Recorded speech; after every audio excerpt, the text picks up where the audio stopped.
¿Cómo están? ¿Bien o no? Están como tímidos. Antes de iniciar, quiero preguntar, ¿cuántos llevan más de 20 años en la iglesia? Que levanten la mano. Más de 20 años. Excelente. Esta palabra es para ustedes. ¿Cuántos llevan al menos 5 años en la iglesia? Muchos más. Excelente. Esta palabra es para ustedes. ¿Cuántos llevan menos de un año? Los pollitos en la fe. Una pollita, dos pollitas. ¿Cuántos más? ¿Y cuántos llevan semanas conociendo de Dios? O su primer día también puede ser, porque vi que habían nuevos. ¿Ya? Este mensaje es para ustedes. ¿Vale? Así que voy a hacer un breve recuento de lo que se ha venido hablando. A ver, ¿quién me puede decir cuál ha sido la serie de este último tiempo? ¿Cómo se llama la serie? Una iglesia en movimiento. Excelente. ¿Y se acuerdan por qué estamos haciendo la serie Una iglesia en movimiento? ¿Por la conferencia, dicen algunos? ¿Ya?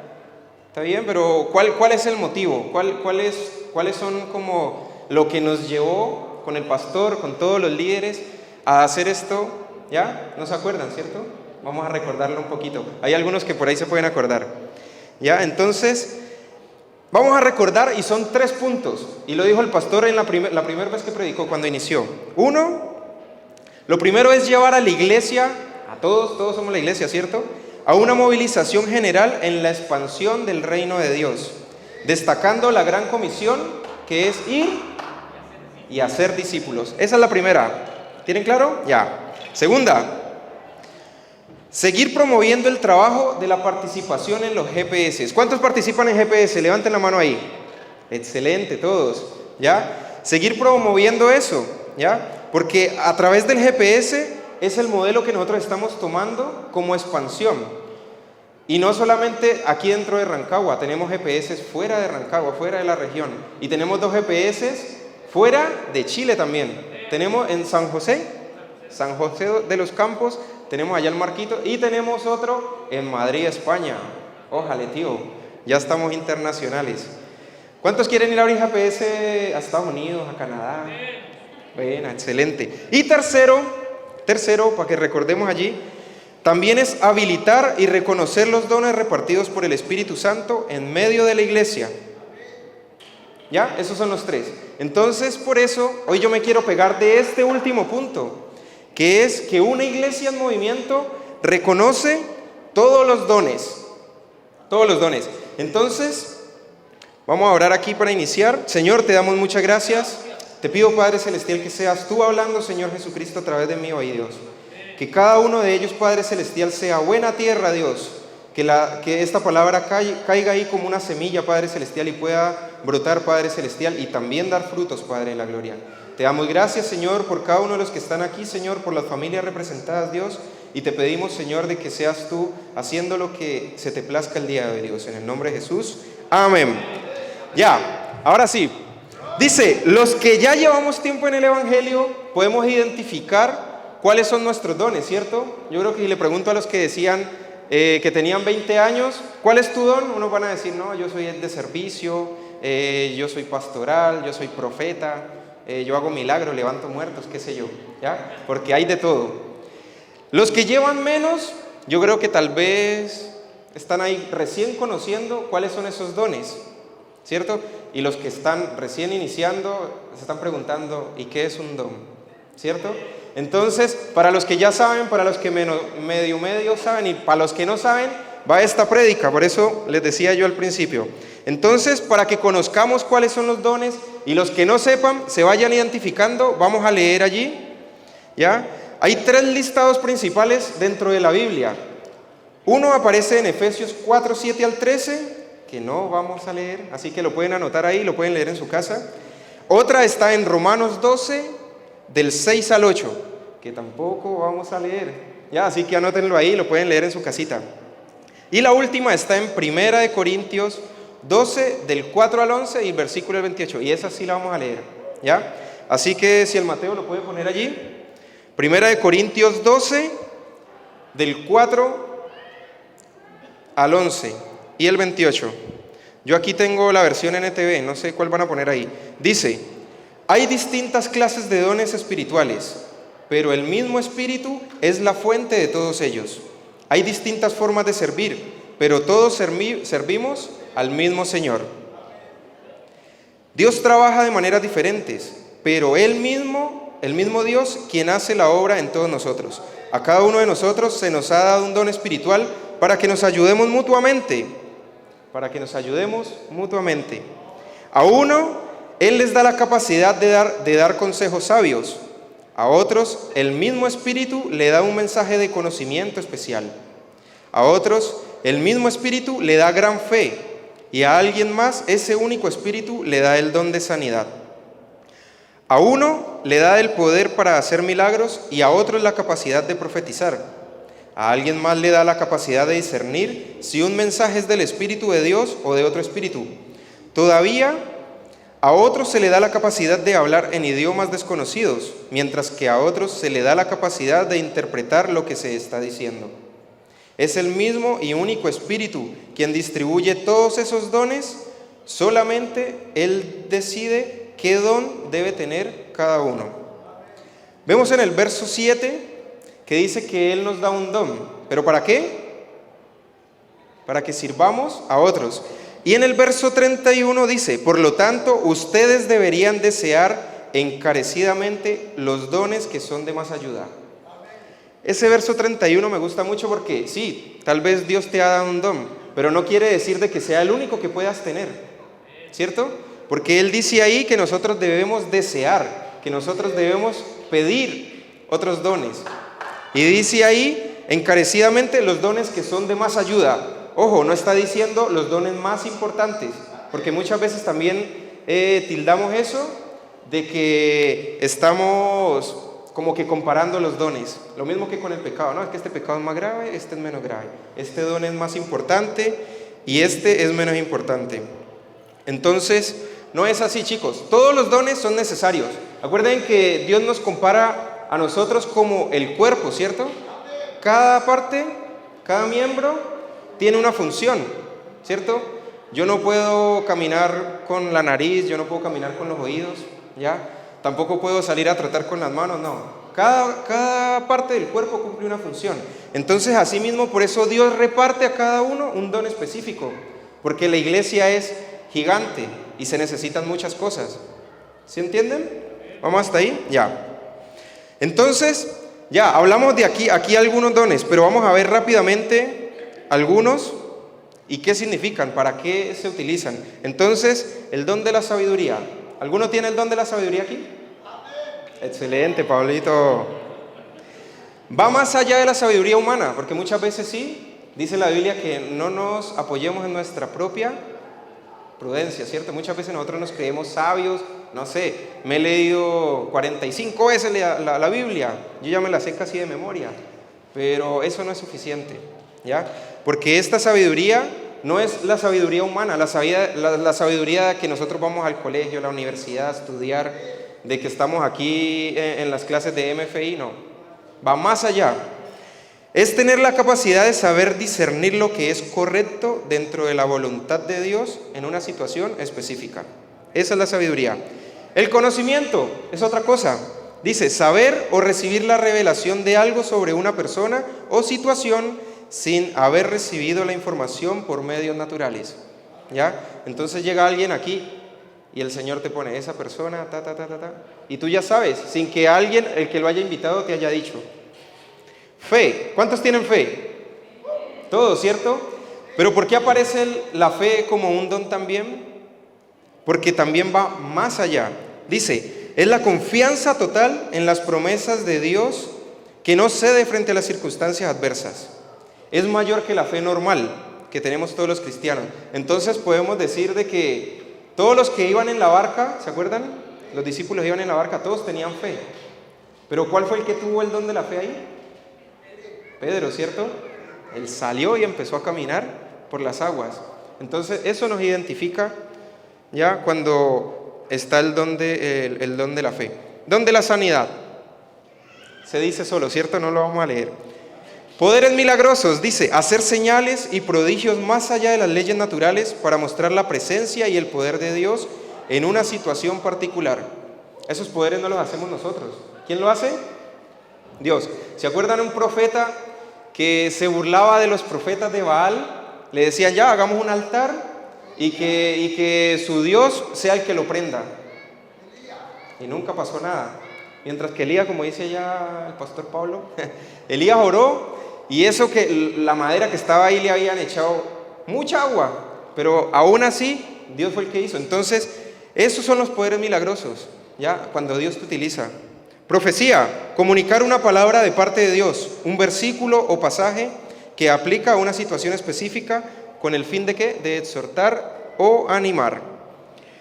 El discernimiento de espíritus, habilidad de percibir qué tipo de espíritu actúa en cierta situación y determinar si viene de Dios o no viene de Él, porque acuerden que espíritus hay tanto bueno como malo. Hablar en diversas lenguas, capacidad de hablar un idioma sin haberlo estudiado. Si yo me pongo aquí no sé, a orar y me pongo a hablar en inglés, pero yo he estudiado, no pasa nada, ¿cierto? Como cuando el pastor se pone a orar en portugués, él ya sabe, entonces no vendría siendo, ¿cierto? Entonces, pero si él empieza a hablar en hebreo, en ruso, qué sé yo, y él nunca, no tiene ni idea cómo se dice te amo en ruso, pero él empieza aquí a orar y a predicar, ahí se está hablando en diversas lenguas, ahí está haciendo uso de su don. Pero también tenemos los intérpretes de lenguas, porque muchas veces hay personas que hablan, pero no entienden lo que están hablando, o tal vez sí. Pero hay personas que son capaces de poder interpretar lo que la otra persona está hablando. Entonces, eso también es un don. La enseñanza, habilidad especial para transmitir las verdades del Evangelio con claridad e instruir a los demás cristianos en la palabra de Dios. Evangelismo, tenemos un gran ejemplo acá, ¿cierto? De un evangelista. Comparte el mensaje de salvación de una forma atractiva y relevante a aquellos que aún no han recibido el perdón de Dios. El servicio, hay muchos aquí que tienen ese don, el don de servicio. Sensibilidad especial ante las necesidades de los demás y un gran deseo de hacer todo lo posible para aliviarles la carga. Administración, sabe organizar cosas o actividades, disfruta la planificación, la dirección y la organización. Y siempre que yo veo el tema de administración, siempre me viene a la mente ahí mi querido brasilero Hefner. Qué persona como él, organizado. Ánimo, da palabras de ánimo o motivación en el momento preciso. Tiene una disposición positiva basada en las promesas de la palabra de Dios. ¿Se han identificado hasta ahora con alguno? ¿Sí? Excelente, me quedan dos más. Dar con generosidad. Disfruta compartiendo sus recursos, no solamente el bolsillo, porque nosotros podemos dar mucho más que eso. Podemos dar el tiempo, que muchas veces duele más que dar lo que tenemos en el bolsillo. Muchas veces estamos tan atareados con el trabajo, con los estudios, con la familia, y sacar un poquito de tiempo para compartir con alguien, para ir a hablarle, para bendecirle, es complicado a veces, ¿cierto? Dice que también podemos dar con generosidad nuestro talento y el dinero. Con los demás, en especial con aquellos que sufren y con los que llevan el mensaje del Evangelio a otros lugares. Y el liderazgo. Se me van a quedar algunos por fuera, pero por tema de tiempo ahí lo vamos a dejar. Liderazgo. Disposición especial para guiar a otros y ayudarlos a crecer en su andar con Jesús. Siente satisfacción al cuidar y alimentar espiritualmente de aquellos que Dios pone bajo su cuidado. Ya, entonces, si se identificaron con alguno, estamos bien. Si no, vamos a seguir leyendo un poquito más y ustedes, a medida de que vamos a ir leyendo la palabra, ustedes van a decir, yo como que tengo ese, el Señor como que me está llevando por este lado, ¿sí? Entonces, hay que tener algo muy en claro, chicos, de que los dones no son un premio por nuestra espiritualidad. No es que, yo me estoy portando bien, yo llego a barrer todos los días ahí la catedral. No, esto no es porque lo merecemos. Esto es porque Dios nos lo ha regalado. Y tampoco es para nosotros. Porque dice que los dones es para utilizarlos, ahí en el verso 7 que decía, con las demás personas, el servicio con las demás personas, no es que solamente para mí. Es que no, yo oro y yo voy a orar solamente por mí, no, hay que utilizarlo con los demás. Dice, debemos usarlos con amor, ya que de nada de esto sirve si no hay amor. Leamos allí que dice 1 Corintios 13, del 1 al 3. Dice, si pudiera hablar todos los idiomas del mundo y de los ángeles, pero no amar a los demás, yo solo sería un metal ruidoso, un címbalo que resuena. Si tuviera el don de profecía y entendiera todos los planes secretos de Dios y contara con todo el conocimiento, y si tuviera una fe que me hiciera capaz de mover montañas, pero no amar a otros, de nada serviría, ¿cierto? Si diera todo lo que tengo a los pobres y hasta sacrificara mi propio cuerpo, podría jactarme de eso. Pero si no amara a los demás, no habría logrado nada, ¿cierto? Entonces, ¿qué gano yo con estar haciendo milagros? ¿Qué gano yo con estar repartiendo todos mis recursos? Pero no hay amor, ¿cierto? Y la Biblia es clara, la Biblia no se contradice. Entonces, todo lo que hagamos, hagámoslo con amor. Si nos toca, oye, siempre ponen el ejemplo de ir a lavar los baños, ¿por qué será? No sé si me cae a mí o qué, o los demás también dirán, porque siempre ponen el mismo ejemplo. No, que te mandan a lavar el baño, pero hay que irlo a hacer con amor, ¿cierto? Ahí tapando de las narices. Pero hay que hacerlo, también es parte del servicio. Ahora quiero que vayamos a Hechos de los Apóstoles 11:19, y aquí yo quiero que nos concentremos un poquito y nos vamos enfocando, porque hay un gran ejemplo aquí de una iglesia que empezó a utilizar todos estos dones, de una iglesia donde realmente reconocía los dones en las demás personas y llegó a ser una iglesia muy importante y muy relevante en la antigüedad, de cuando recién estaba iniciando el tema de la iglesia. Entonces, Hechos de los Apóstoles 11, del 19 al 30. Ahí estamos. Dice, mientras tanto, los creyentes que fueron dispersados durante la persecución que hubo después de la muerte de Esteban, viajaron tan lejos como Fenicia, Chipre y Antioquía de Siria. Predicaban la palabra de Dios, pero solo a judíos. Sin embargo, algunos de los creyentes que fueron a Antioquía desde Chipre y Cirene les comenzaron a predicar a los gentiles acerca del Señor Jesús. El poder del Señor estaba con ellos, y un gran número de estos gentiles creyó y se convirtió al Señor. Cuando la iglesia de Jerusalén se enteró de lo que había pasado, enviaron a Bernabé a Antioquía. Cuando él llegó y vio las pruebas de la bendición de Dios, se llenó de alegría y alentó a los creyentes a que permanecieran fieles al Señor. Bernabé era un hombre bueno, lleno del Espíritu Santo y firme en la fe, y mucha gente llegó al Señor. Después Bernabé siguió hasta Tarso para buscar a Saulo. Cuando lo encontró, lo llevó de regreso a Antioquía. Los dos se quedaron allí con la iglesia durante todo un año, enseñándole a grandes multitudes.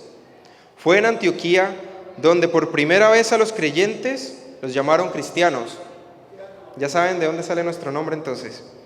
Durante aquellos días, unos profetas viajaron de Jerusalén a Antioquía. Uno de ellos, llamado Ágabo, se puso de pie en una de las reuniones y predijo por medio del Espíritu que iba a haber un gran hambre en todo el mundo romano, y eso se cumplió en el reinado de Claudio. Así que los creyentes de Antioquía decidieron enviar una ayuda a los hermanos de Judea, y cada uno dio lo que podía. Así lo hicieron y confiaron sus ofrendas a Bernabé y a Saulo para que las llevaran a los ancianos de la iglesia en Jerusalén. Ya, entonces, ¿en qué parte dice que están, en qué parte se está ubicando la historia aquí? En Antioquía, excelente. Antioquía, para que conozcamos un poquito más de historia, Antioquía era la tercera ciudad más importante del Imperio Romano. ¿Ya? Dice que era una ciudad de aproximadamente 500,000 habitantes. Para esa época era mucho, era 2 veces y medio Rancagua. ¿Ya? También era conocida como la ciudad de los ídolos, ¿ya? La ciudad de los dioses, porque obviamente era una ciudad importante, había gente de muchos países, de muchas hablas, y cada uno llegaba con un Dios, ¿cierto? Entonces había cualquier Dios ahí en ese entonces. Dice, fue aquí donde llegaron parte de estas personas que salieron huyendo, ¿de dónde? De Jerusalén. ¿Por qué estaban huyendo? ¿Se acuerdan? En la prédica anterior hablaron de Esteban, el primer mártir de la iglesia. Ahí aparecía nuestro queridísimo amigo Saulo, ¿ya? Que estaba persiguiendo ya a los cristianos y a este lo apedrearon, a Esteban. Entonces todos los que estaban allí, incluso algunos discípulos también salieron huyendo. Entonces dice que se fueron a lugares muy apartados. Se fueron para Chipre, se fueron para Antioquía, se fueron para varios lugares. Entonces varias personas llegaron aquí. Y vemos ahí en el versículo 19 de que algunos de esos creyentes estaban predicando. ¿A quiénes? ¿Qué dice ahí en el versículo 19? ¿Lo tienen? Versículo 19. Dice que ellos le estaban predicando solamente a los judíos. Entonces ahí yo me ponía a pensar, pero ¿y por qué solamente le predicaban a los judíos? Si ya estaban en una tierra. Entonces, mi pensamiento, tal vez porque ellos no sabían hablar en otro idioma, ¿cierto? Porque muchas veces no todos sabemos hablar varios idiomas.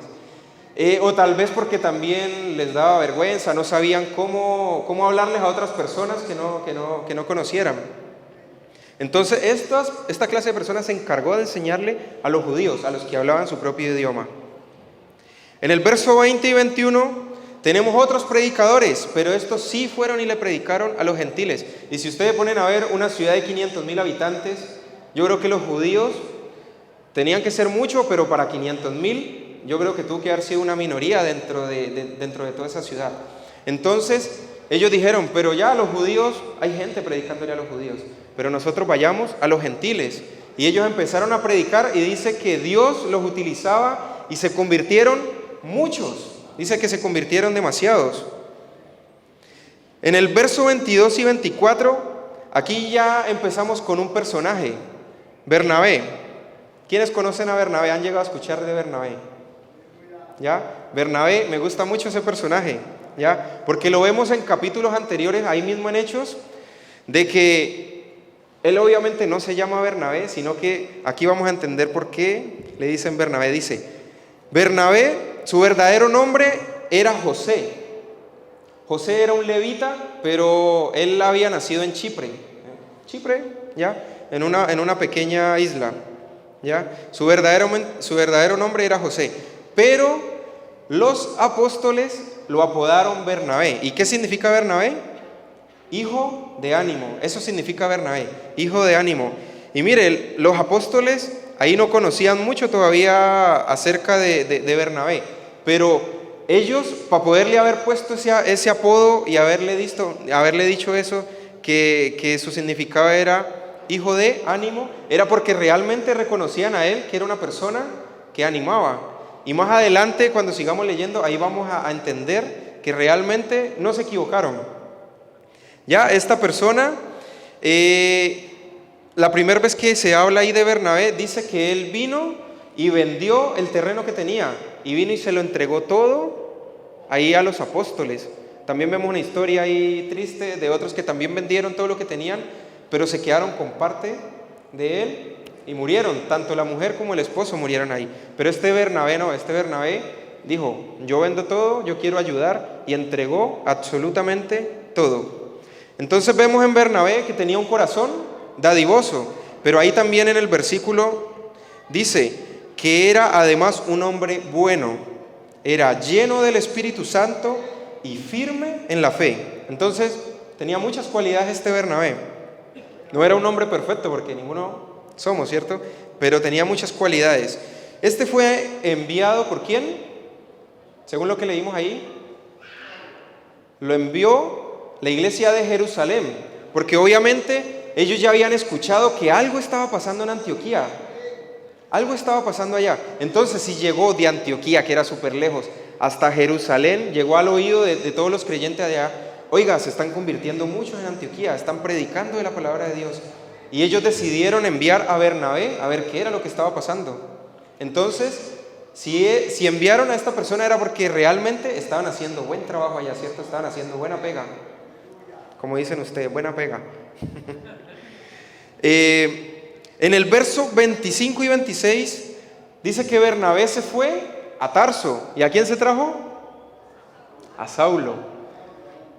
Chanfle. Aquí, ¿por qué trajo a Saulo? Si Saulo era el que andaba persiguiendo en capítulos anteriores, andaba persiguiendo, matando, encerrando a los cristianos.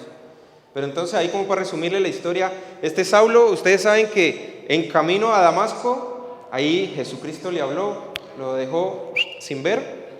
Y con el tiempo, bueno, él se volvió, dijo, ya, yo creo en ti, porque realmente vio que había un llamado de Jesús, de que a la persona que él creía que era chanta, ya, que era mentiroso, porque él no creía en Jesús, decía, este es un charlatán más. Entonces, este Pablo era una persona que era súper celoso con la palabra de Dios, era súper celoso con lo que se le había enseñado. Entonces, por eso él empezó a perseguir a la iglesia. Pero después de que él se convirtió, dice que él estuvo un tiempo en Jerusalén, ahí habló con Pedro, y después lo enviaron para Tarso, y ahí no se habla nada más de Pablo hasta ahora, cuando Bernabé va y lo saca de allá. Entonces, Bernabé sabía quién era Pablo, Bernabé ya lo conocía, sabía que era una persona que era muy estudiosa, que tenía mucho conocimiento, de que realmente tenía un llamado, de que Jesús lo utilizaba, ¿cierto? Entonces se lo llevó a esta iglesia, ¿por qué? Dice ahí que se lo llevaron, se lo trajo y estuvo un año allí enseñando. Estuvo un año enseñando. Entonces, obviamente habían personas al principio que ya estaban enseñando la palabra de Dios, ¿cierto? Pero ¿y por qué Bernabé fue y trajo a esta persona que conocía más? Porque tal vez ellos ya habían llegado a cierto nivel, ¿cierto? Y necesitaban ir más allá. Necesitaba gente más capacitada. Entonces, por eso ellos se quedaron ahí un año más, ¿ya? Estaban ahí enseñándoles a esta iglesia. Todos necesitamos esforzarnos por seguir aprendiendo, como lo dice en Colosenses 3:16. Y esta gente de aquí de esta iglesia de Antioquía, realmente que estaba absorbiendo todo, estaban apasionados por aprender, estaban apasionados por seguir a ese Jesucristo que ya se había ido para el cielo. En el verso 27 y 28 vemos que aparecieron unos profetas, ¿cierto? Ahí leíamos, y uno de ellos fue utilizado para dar una profecía de que iba a haber una gran hambruna en todo el mundo romano. Y esto ocasionó una gran movilización a la iglesia en el verso 29, donde ellos decidieron enviar ayudas y ofrendas con Bernabé y Saulo. Entonces, aquí en estos versículos estamos viendo parte de todos los dones que yo les estaba diciendo al principio, ¿cierto? Entonces, los primeros que aparecieron, ¿qué estaban haciendo? Estaban predicando, ¿cierto? Estaban enseñando. Entonces, ¿qué don estamos viendo ahí? ¿Ah? El don de la enseñanza, don de la sabiduría también, ¿cierto? Habían otras personas que podían hablar en otras lenguas y también estaban enseñando, también estaban entregando todo lo que ellos sabían. Después vemos más adelante, ya, de que llegó ahí Bernabé, y dice que Bernabé, ahí en el verso 24 dice que él estaba alentando a los creyentes, ¿cierto? Leámoslo ahí nuevamente. Dice, cuando llegó, en el verso 23 dice, cuando llegó y vio las pruebas de la bendición de Dios, se llenó de alegría y alentó a los creyentes a que permanecieran fieles al Señor. Entonces, ahí dice, y alentó. ¿Cómo es su apodo? ¿Qué significa su apodo? Ánimo, ¿cierto? ¿Y qué lo vemos haciendo aquí dentro de la iglesia? Alentando. Entonces no fue casualidad de que los apóstoles lo hayan apodado. Uy, con cámara de humo y todo, está bueno. De que lo hayan apodado así, porque mire que aquí en la iglesia está haciendo uso de eso que realmente ellos reconocían en Bernabé. Estaba ahí predicando, después aparece Pablo y empieza también a enseñar.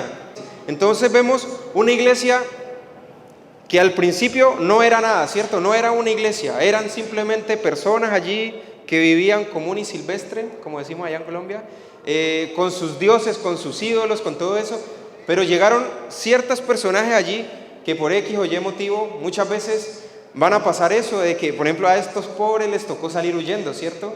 Pero nosotros aquí estamos enviando gente sin necesidad de que los vengan a perseguir o que pasen por cuestiones así como estas que fueron bastante dolorosas. Entonces, en esta iglesia llegaron estas personas y empezaron a hacer uso de todos estos dones, de todo lo que ellos sabían en ese momento. Vemos personas capacitando a los demás y adelante vemos de que esta iglesia empezó a convertirse cada vez en una iglesia influyente, ¿ya? Entonces, no por algo llegó a oídos de Jerusalén qué se estaba haciendo allá.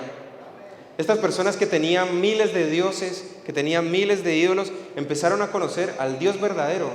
¿A través de quién? De estas personas que fueron capaces de disponer su corazón y seguir predicando de Dios. Obviamente ya no podían seguir en Jerusalén porque andaban persiguiéndolos, pero ellos estaban aquí predicando del Señor Jesucristo y esta iglesia poco a poco se fue levantando. ¿Con cuántos empezó el pastor aquí en Rancagua? 7. Empezó con 7. ¿Y cuántos habemos ahora según las estadísticas?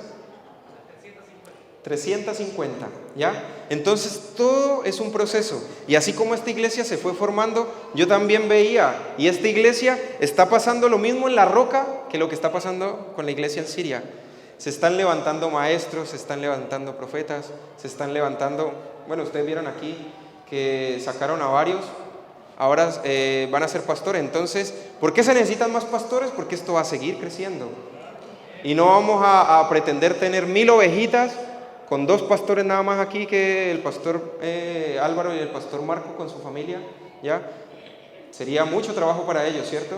Entonces, por eso es necesario seguir capacitando, seguir aprendiendo y poder seguir nosotros colocando a disposición todos nuestros dones, porque no es solamente la enseñanza, no es solamente venir y tocar aquí las canciones, no es solamente venir y organizar las sillas, va mucho más allá de eso, va mucho más allá, ¿cierto? Es lindo ver cómo se va formando esta iglesia, iniciada por personas que con miedo a la persecución llegaron a seguir entregando su fe. Asimismo, estamos viendo aquí todo lo que está pasando dentro de La Roca. Ahorita ya estamos a puertas de hacer nuestra primera conferencia internacional. ¿Ah? Nada menos. ¿Cuántos se alegran por eso? De verdad que yo me alegro porque realmente es algo que solamente las personas valientes se atreven a hacer. Porque yo creo que Dios en el corazón de muchos pastores aquí ha puesto, ya, vamos a hacer algo, pero así a nivel estratosférico. Pero hay personas como el pastor Álvaro que son valientes y dicen, ya, yo me motivo. Pero detrás de él también hay personas que dicen, ya, yo te apoyo y vamos, ¿cierto? Entonces por eso se necesita de cada uno de ustedes. No es solamente los pastores, no es solamente los líderes, no es solamente los líderes de GPS, es cada uno de ustedes. Porque a cada uno de ustedes Dios le ha dado algo para que vengan y compartan aquí. Vemos poco a poco cómo nos vamos extendiendo por muchos lados, anunciando lo que Jesús ha hecho por nosotros. Así como Pablo en esa época, también podemos estar sentados al lado de personas que van a impactar el mundo. Ustedes no saben al lado de quién están sentados. Muchas veces nosotros podemos ver y llega una persona nueva, así pasada a copete, llegó el curadito. Pero no sabemos, Dios puede levantar a ese curadito y hacer un Big Graham ahí, un Marcos Witt. Uno nunca sabe, ¿sí me entienden? Entonces por eso ustedes tienen que ver a la persona enseguida, no menospreciándolo, sino que viendo de que realmente Jesús puede hacer grandes cosas en él. Dice, con su fe y su amor van a alumbrar el camino oscuro de otros. Y también vemos aquí un gran ejemplo, lo que pasó después del año que ellos estuvieron aquí enseñando, ya estaba establecida la iglesia en Siria, ¿cierto? Y dice que ellos enviaron ¿a quién? A Pablo y a Bernabé a su primer viaje misionero. Y ahí ustedes ya conocen la historia de Pablo, todo lo que él hizo, porque no fue solamente un viaje misionero, ¿ya? Entonces hizo 3, otros dicen 4, ¿ya? ¿Quién da más? Entonces, Pablo realmente fue una persona que fue influyente. Bernabé también. ¿Se llevaron a quién? Se llevaron a Tito, a Timoteo, que era el sobrino de Pablo. Y ahí, bueno, empezamos a ver las grandes aventuras que ellos tuvieron y todas las iglesias que se pudieron empezar a levantar a través del testimonio y de la predicación de estas personas. Entonces, no es casualidad de que nosotros ya nos empecemos a multiplicar en otras naciones. Tenemos a Marquitos allá metiéndole todo el power a los hermanos brasileros. Tenemos también al Manuel allá en España. ¿Sí me entienden? Y nosotros también tenemos que seguir apoyando, no porque estemos aquí en Chile no vamos a apoyarlos. ¿Cómo podemos apoyarlos? A través de la oración, ¿cierto? Estar intercediendo por ellos para que no se desanimen. Porque nosotros es fácil, estamos nosotros aquí recibiendo, estamos aquí compartiendo con nuestros hermanos, y si uno se está pagando, está el hermano ahí, ya, levántese. Pero está el Marquitos allá, obviamente se están levantando líderes alrededor de él, pero es diferente. Porque aquí estamos con nuestros amigos, con nuestros hermanos, con las personas que se han criado con nosotros. Se fue el Manuel para allá, está solo. Por eso necesitamos nosotros orar por él. Necesitamos estar pendientes de vez en cuando un mensajito. ¿Cómo estamos? ¿Cómo la está pasando por allá? ¿Cuándo nos va a mandar pasaje para que lo vayamos a visitar? ¿Ya? Entonces, hoy quiero yo hacer una invitación y ojalá sean todos. Y no sientan temor, no sientan pena, no sientan nada de esas cosas, porque en realidad el Señor nos ha llamado a todos. Y yo quiero que los que ya saben cuáles son sus dones, los que ya conocen qué es lo que Dios hace a través de ustedes, puedan pasar aquí adelante, porque muchas veces, ¿qué pasa? Que sabemos que tenemos los dones, pero estamos ahí relajados y no los estamos utilizando, ¿cierto? No estamos utilizándolo. Muchas veces sabemos a qué Dios nos ha llamado, pero no estamos haciendo eso, que el llamado al que Dios nos envió. Entonces,